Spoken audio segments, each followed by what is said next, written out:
এই আটকাহনিয়া গ্রামে ভাসমান এক সাধু। আসলে কি এটা জাদু মন্ত্র না কোনো কিছু, এইটা মানে একটু এই যে আমার পাশেই কিন্তু আছে, উনি কিন্তু একটা ভিডিওতে আমি দেখছি উনি কালিগঙ্গা নদীতে উনি দীর্ঘক্ষণ ভেসেছিল। এটা কি কোনো জাদু না মন্ত্র না সেরেকে কোনো কিছু, যদি একটু কোথা থেকে আপনি শিখলেন বা এইটা কোথা থেকে পেয়েছেন যদি একটু বলতেন আপনি। আমি ওই যে আমি তো দেখেন, আমি যখন তাজকিরাতুল আউলিয়া, তাজকিরাতুল আম্বিয়া এসব উলিয়াদের জীবনী যখন পড়তে যাই, তখন আমি হযরত হাসান বাশরী রহমতুল্লাহ আলাইহি, উনি পানির উপরে জায়নামাজ বিছিয়ে উনি পানির উপরে ধ্যান সাধনা করতো, মুরাকাবা মুশাহাদা করতো। এটা আমি তাজকিরাতুল আউলিয়া পড়েছি। পরবর্তীতে বাংলাদেশের আউলিয়া শিরোমণি হযরত শাহজালাল রূপস রহমতুল্লাহ আলাইহি, শাহপরান বাবা, ইনারা যে ৩৬০ জন উলিয়া পদ্মা নদী দিয়ে পার হয়ে সিলেট শহরে আগমন ঘটে, তারা প্রত্যেকেই নিজেদের জায়নামাজ বিছিয়ে মুরাকাবা মুশাহাদায় ওনারা পদ্মা নদী পার হয়েছিলেন। তাহলে এটা কি করে সম্ভব? তখন আমার জন্য একটা আশ্চর্যজনক ব্যাপার ছিল।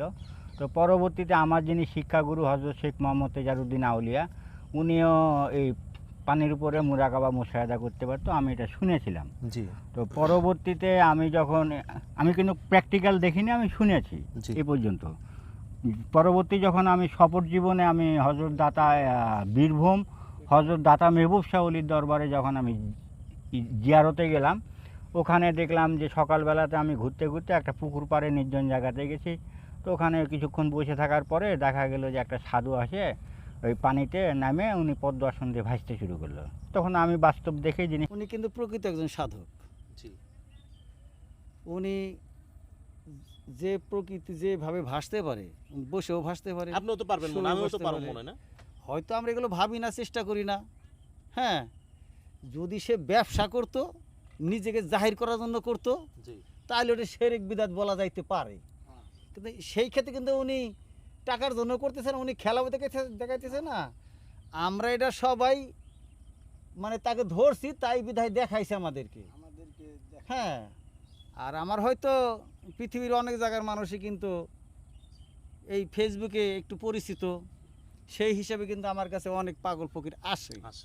সেই হিসাবে কিন্তু যেভাবে খোঁজে খোঁজে আসছে, ওনার কিন্তু ঘর বাড়ি স্ত্রী পুত্র সন্তান কোনো কিছু নাই। উনি যেখানে রাত সেখানে কিন্তু সে থেকে পড়ে। এখন মাঠ হোক আর বাড়ি হোক আর জঙ্গল হোক আর যেখানে হোক, যে কোনো মুহূর্তে যেখানে সে বসবাস করতে পারে। আসলে সাধনা কিন্তু বহুদিনের ফসল। ত্যাগ করা, নিজেকে আত্মশুদ্ধি করা এত সহজ কথা না। আমরা কিন্তু অনেকজন আমরা ধর্মের কথা বলি, পবিত্র কথা বলি, কিন্তু আসলে পবিত্র হওয়া কিন্তু অনেক কিছু ত্যাগ করতে হয়। তো দৌড়দি তো ত্যাগ করে আসছে সব, আমরা তো ত্যাগ করি নেই, আমরা সব কিছু আঁকড়ে ধরে রাখছি। সেই হিসেবে কিন্তু আমি মনে করি দৌড়দি যে ভালো আছে, এটা বেদাত বলা চলে না। ইনকাম করলে, টাকা কামাইলে, সার্কাস হিসাবে দেখা যায়